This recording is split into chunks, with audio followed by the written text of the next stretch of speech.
We're live, Adam. It doesn't matter if the birds are chirping. We are live. How are you? There they are. I saw one. Good morning. Happy Saturday to you. What's going on? The sun is out. The sun is out, but the warmth is not up. But it looks nice. Yeah. That's the Northeast Ohio sun is very misleading. I went out. I took trash out today, and it was 36. So that was disappointing. We've moved the Learn a Little to a Saturday because we were trying to find a time less likely to get eyeballs. So we found it Saturday morning, 9 a.m. Here we are. Yeah, interrupting those cartoons, those popular cartoons. But if people like my house, I mean, we've been up since like 6:30. You know, the kids are tuned out now. We don't let them watch because they got the full weekend batch already. So it's too late. Yep. So what's going on here today? I didn't get the memo. Why is it not in my hands? Line. So so about, I don't know, 2 weeks ago or something, we were talking about when you're stacking people's money, the three things to talk about. Yes. The three things to at least lay out before you take anybody's money or before you really get out to the market and try to swim in that. So what were some of those things? Do you remember? The first one I remember is find a lawyer that can do it. Yep. It's not rocket science, but it's something you have to have gone through the rodeo a few times to be able to do it. Right. That was the first one. What was the next one? And it's something that you can step on unforeseen legal landmines, and which can unfortunately really impact your life in significant ways. So lawyer. This is it. Remember this right here. A plan. Using the same. We're using the same. That's pretty cool, Paul. Same ticker. Pretty cool trick. You're pretty happy with yourself. I love that all day. A lawyer, a plan, and there was one more that you're going to think of. Well, we're gonna think of it when I pull it up here on Facebook from what we did a few weeks ago. So, but anyway, today the problem most people have is like, hey, if this is my first one, or if I tag team something with somebody else, I don't really understand the actual kind of structure setup and what are my options and what can I do. So today we're going to talk a little bit about structuring a deal specifically for commercial real estate. Because that's really what we swim in. The same can be applied though for any type of business venture, because as long as it's an LLC, this can apply for anything, buying a business, or commercial real estate or residential real estate, I guess too. So yeah, that's right. So you have a business entity that owns is the business owns the real estate in the case of real estate and multifamily. And so we all are familiar with existing businesses that get sold or split up and somebody's raising capital, they'll sell off a little interest in the company. If you watch a TV show that's got some small following called Shark Tank. It's not as big. It's not as big as what we're dealing with. It's not a little, but they're doing pretty well over there, those guys. Yeah, I mean, we got 4 followers. We got 4 eyeballs. They usually have maybe 2 or 3. But they're doing their best, and what they do is they're getting in there with their usually existing companies. You see some that are don't even have a product or whatever. Look at that mug. Those are startups. Wow, someone created that. And there's a story for later. But what we're talking about is for startups, you're doing that at the initial startup phase, raising money to buy the property and close on the property. And so you're creating a new entity, usually an LLC, that's going to take title of the property and that's going to sell shares or units, ownership units, could call them a number of things, investing member units, to investors. And those units are going to represent the amount of money you're going to buy for a certain amount of money, and then you're going to receive something in exchange for those things. And those 2 things generally could be preferred returns and equity. But there's other ways you can do it. But that's one way. So you are selling units of the new startup LLC, and what you give in exchange for that depends on the property, depends on your goals, depends on what's appealing to investors. Right, Paul? Dude, bingo, boingo. And first things first, though, is just getting that legal entity set up. So like we mentioned before, this applies really for the limited liability company setup. That is a very flexible legal structure. You can have an LLC going without even having the operating agreement and still be in business. but you obviously want to, fix that up later, but you can set it up, you can start, laying the groundwork for the business, and it's very flexible. A lot of asset protection for the members in that LLC, but this applies for that, not a corporation. Corporations, we don't believe, are as fun for buying apartments in, just because you're supposed to be doing all these meetings and more formal requirements from both the IRS and every state corporate statute. The LLC, about, I think, maybe 40 states basically follow this uniform limited liability act, that limited liability company act, that streamlines it, where it's like, hey, if you don't have an operating agreement, you can rely a lot on these rules. And unfortunately, they don't cover helpful things like a business divorce, but they cover a lot of stuff where you can still, rely on it if you have failed to call some clown lawyer to put it together for you. So first things first, LLC. From there, like Adam mentioned, we're talking about setting up a new business. What we're talking about today is nothing but a new business. It's a weird kind of thing to wrap your head around, that purchasing a commercial real estate property is a business, but that's what we're focused on today is the ownership of a new business. Yep, and you're selling off a unit of that new one. And preferred returns can be anything. That's a interest rate paid annually. Generally, people pay those on a quarterly basis to their investors, and that can be any range of interest that is appealing to investors and is doable by the operator, by you, if you're the guy running the show or gal running the show. And so, 6 to 10%, 8 to 10% are common ones we see for preferred returns. And so they're getting 8% on the amount of capital they invested or so, and then they're getting some amount of equity. And that could take a number of forms too, but say 1% per unit that they can carry and get distributions onto. So they make a little more than that preferred return on their investment. So that's appealing for potential investors, and it just depends on the cash flow of property, how long it's going to take. If it's a value add or a repositioning, you got to take that into account. Are you going to be able to afford to pay those preferred returns? What's the senior debt on it? You have some questions to ask before you can really put all the pieces together, but that's a general framework. Yeah. So what I missed, Paul? It was pretty good. Hey. So one question we have from Mrs. Roush, which we're going to bring on all you people that are in here. Well, Dan for sure is going to come on, whether he wants to or not. We have people actually in the green room enjoying all the snacks and drinks, so we'll bring them on a little bit. But a question, a good one was, should we get an LLC for? Well, she might be thinking of for her ownership, but let's say an LLC. Adam, do we need an LLC for every commercial real estate purchase? If so, which is leading, then why do you say that? A new LLC for each property you're buying? Is that what the question? Well, the special purpose entity. Yeah. Generally, the answer is going to be yes. Partly because if you're raising money for it, your investors are going to be different too. So that you're buying this property with a different group, and that group is going to become the members of that new entity. So it can't be an entity that's already formed. If you're an operator, you have some LLCs that maybe you own some property in. That LLC is going to own a portion of that new LLC. So there's that new startup.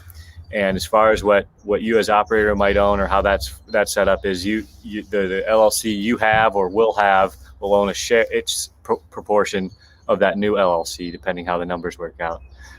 So the property itself or the purchase itself generally, gets a special purpose entity set up by close and then takes title. Yeah, and even more so than that, the bank will require that because they want a free and clear LLC that has no risk of litigation or any sort of out there problems that the bank doesn't know about. Because the bank who's going to be lending you money wants to know that there's nothing else that is obligated to get paid outside of these preferred return members. And those people are getting paid after the mortgage and the insurance and all the other expenses are paid. So that's that too. If you wonder, do you need to get an LLC for every kind of commercial transaction? More often than not, if it's something sizable, especially if you're one, going to get lending on it, and two, if you're going to be raising money with other members. So, and by raising money, of course, that means selling units of that of that LLC. So you probably aren't looking to sell a portion of your current LLC.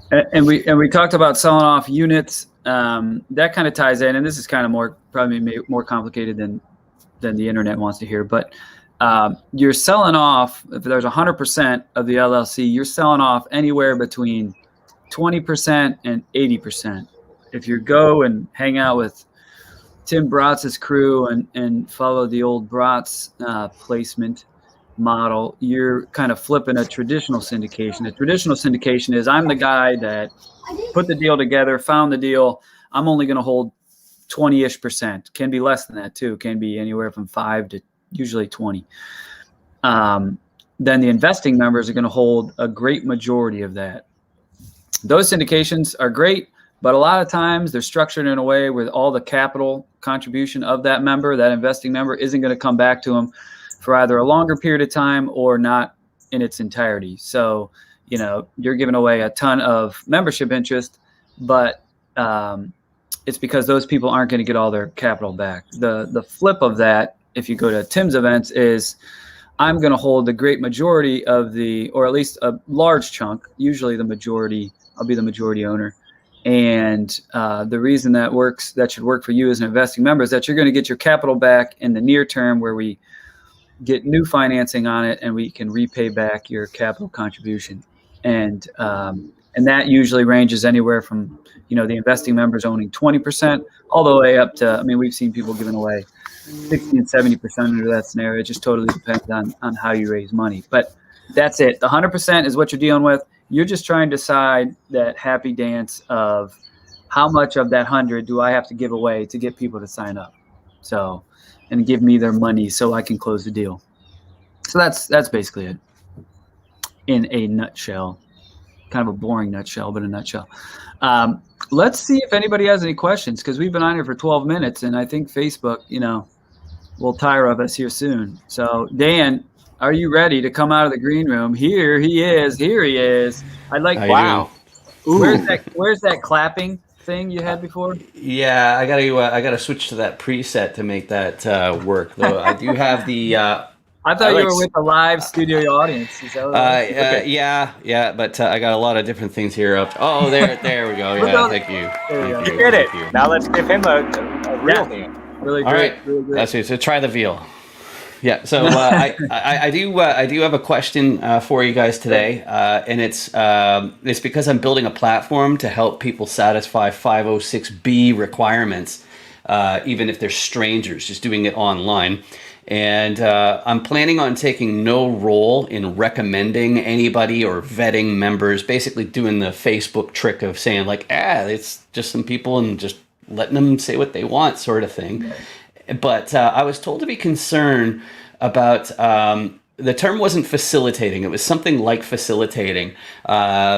Basically, if two members end up, getting in touch with each other, they do a raise, and then one reports it to the SEC, say, hey, that guy hosed me or something like that.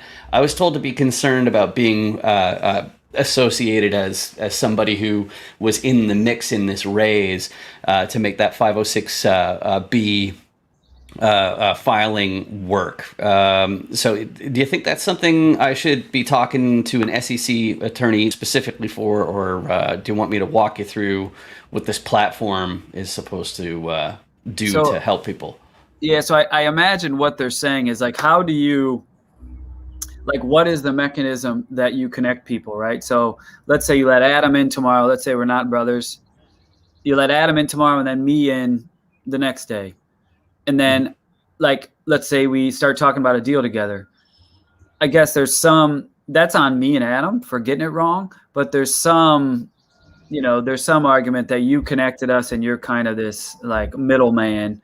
But practically speaking, I don't, you need to have a ton of disclosures on this is how this group works, and you're not allowed to talk about a deal until you have a substantive and existing relationship with a person.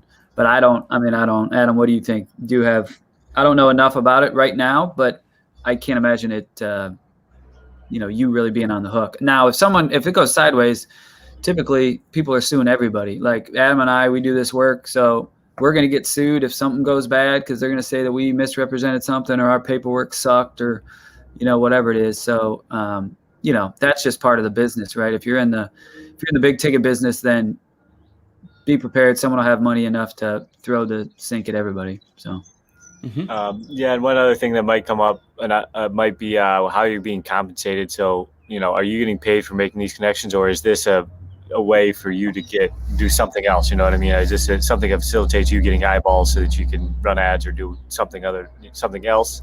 If you're getting paid to connect people, that's probably a little more risky way to do it. If you're, there's a direct payment for you connecting people. I try to steer clear of that just to be safe. But like Paul said, it also comes down to the person selling the security is the one who's really got the responsibility.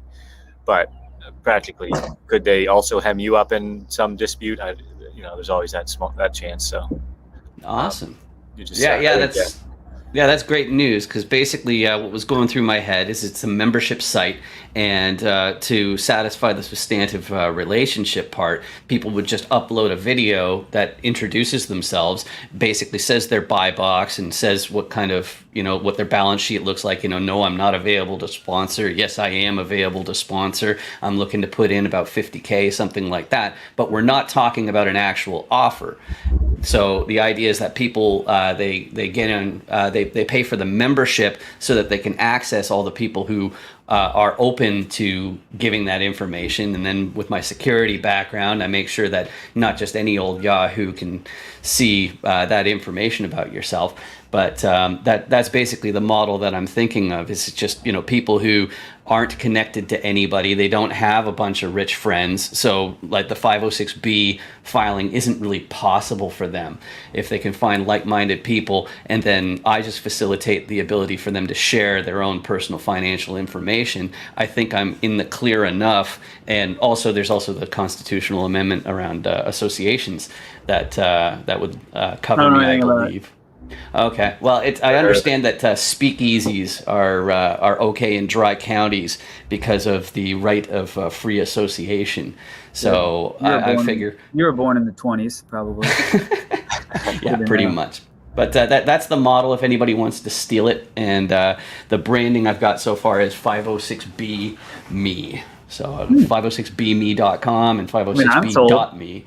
That's good. So that's what the story is. Cool, dude. Well, hopefully, maybe you're going to integrate some education side to it and everything else. Are there going to be other elements other than just connecting people? I haven't got that far. I know that, I'm just looking to have a nominal fee. Right now I'm floating the idea of just like $10 a year, just so that, most investors, they don't even have to really think about it too hard.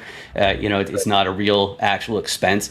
And it allows them to get connected with other investors, whether they're strangers or not. And they don't have the problem of being overheard or enticing investors. And the other thing that's absolutely vital is they would not have the ability to post the actual deals.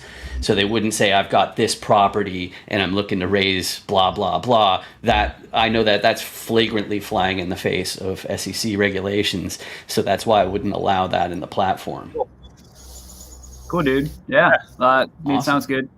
So appreciate it. And go enjoy those snacks while they're still there. Thanks, buddy. All right, cool. Yeah. See you on Facebook. Yeah, buddy. Cyberspace. See ya. Hey, we got another question from Jonathan. What's up? Hey, good question. So how many investors do you normally have per deal? So that entirely depends on how big of kind of the raise is. So a lot of people are, that we're dealing with are raising anywhere between probably, what do you think, Adam? 600,000-700,000 kind of is on the, I would say on the lower end. Yeah, probably half a million is a good kind of basement for most folks, and then all the way up to way more than that. So on the more than 500,000, you're usually selling off either 50,000 a unit or 100,000 a unit. So when deciding how many investors, it's just that. It's all just kind of basic math on what you're going to have to do. 100 is a good kind of sweet spot and pretty typical for the industry on what to expect from an investor. A lot of people are doing 50, very few do 25, and also very, very few on who we're dealing with do anything more than 150. We get a lot of 150s, but the sweet spot's usually about 100. So that entirely depends on your raise. If you need to raise $1 million, you're going to deal with anywhere from, probably 7 to whatever, 20. So, yep. Good question though. It's always good to get a question. Thanks a lot, yeah. Thanks, buddy. We got Daryl Brooks. I think he's pumping iron, so I don't know if he wants to come live. We have Dina. I don't know if she wants to come on here live, but we'll spare them. Dan, oh good. He at least felt enough to thank us, so we must have answered something okay. Sure. Not entirely sure, but probably. I mean, it appears we did something.